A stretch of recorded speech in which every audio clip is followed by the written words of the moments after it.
Thank you, friends. The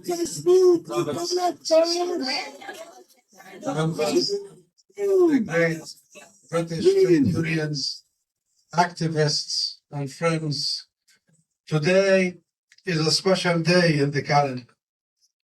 It is a day we remember those who fought for our rights in the past. It is a day we take the measure of the rights we have today. And it is a day to focus on the rights we still have to secure for tomorrow. May Day reminds us that the struggle for workers' rights, just like the struggle for human rights, is not a one-time project. It is an ongoing struggle that must constantly evolve to address the new challenges and new times. It must constantly evolve to meet new threats as well as old threats. Whether these threats come from xenophobic, extremists, racists, supremacists on the political spectrum, or new technologies like the artificial intelligence.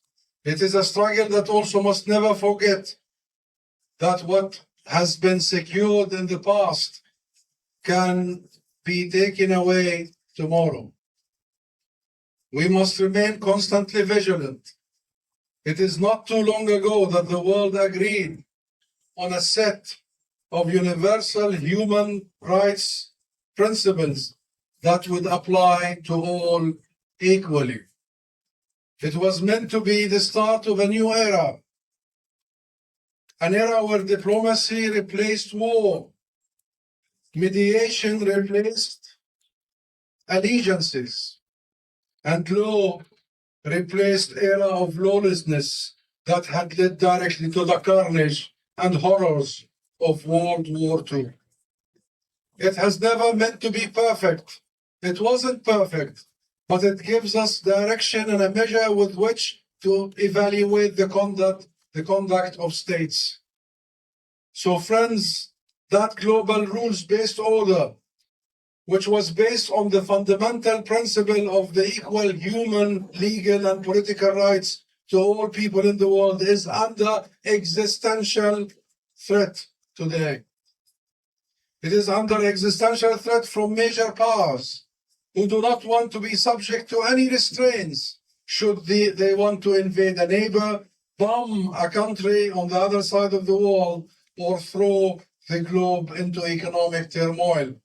It is under threat from extremist ideologues who believe that they have a divine entitlement to steal, murder, and destroy as they see fit. It is under threat from all those who are watching but remain silent. This is a threat we must take extremely seriously. The collapse of the global order will have repercussions for everyone. It will reverberate everywhere. We will feel it, all of us, and it is at its most acute and critical in Palestine. Israel's genocide in Gaza has been ongoing now for over 18 months. Israel's deliberate policy of starvation, its blockade on food, water, medicine, electricity, and fuel to more than 2 million people in Gaza is now nearly 2 months old. People are dying from malnutrition. People are dying from thirst. People are dying because they cannot access medicine, and all their hospitals have been destroyed. People are dying because the world is letting Israel kill them. People are dying because the norms and standards of the global international order are not being enforced and not being respected. And those who do not actively oppose Israel's genocidal aggression are complicit. But my friends, there are ways to end this. Number one, cease fire now. Cease fire now. Cease fire now. Cease fire now. Cease fire now. We must let food, water, medicine in Gaza. This is a war crime, preventing these basic materials.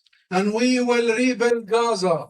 We will rebuild Gaza. We will build more homes, more schools, more hospitals, more universities. And I'll tell you here, Gaza is not for sale. It is beautiful, but it belongs to the people of Palestine. And there are ways to end this also, my friends. Sanctions now, sanctions now, sanctions now. And arms embargo now. And recognize the state of Palestine. Recognize the state of Palestine. And crucially, my friends, crucially, accountability in the relevant international bodies of justice. War criminals must be held accountable. War criminals' place is not in New York or London. Their place is in The Hague, behind bars, in jail. The fundamental tenets of international law prohibiting the seizure of land by force must be upheld.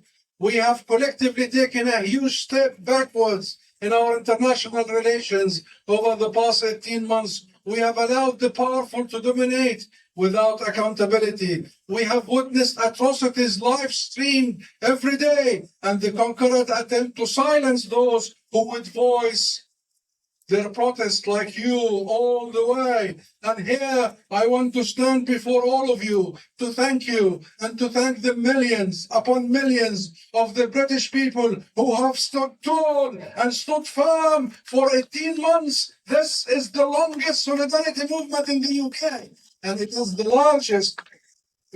You have made your government listen and the world listen that the people of Palestine, that our people in Gaza are not alone. They have you. They have you and the hearts of the millions of people like you all over the world. Let this May Day be a reminder that we are still struggling for our rights, whether for a decent wage, dignified working conditions, or in Palestine, simply for our rights to live on our land in peace. Let this May Day be a reminder for the need for constant violence, for constant vigilance and constant readiness. And let this May Day be a rallying cry, a galvanizing call for action for all of us, together, united, to join in solidarity for all of our rights, for our dignity, for justice, and for a free Palestine. Thank you.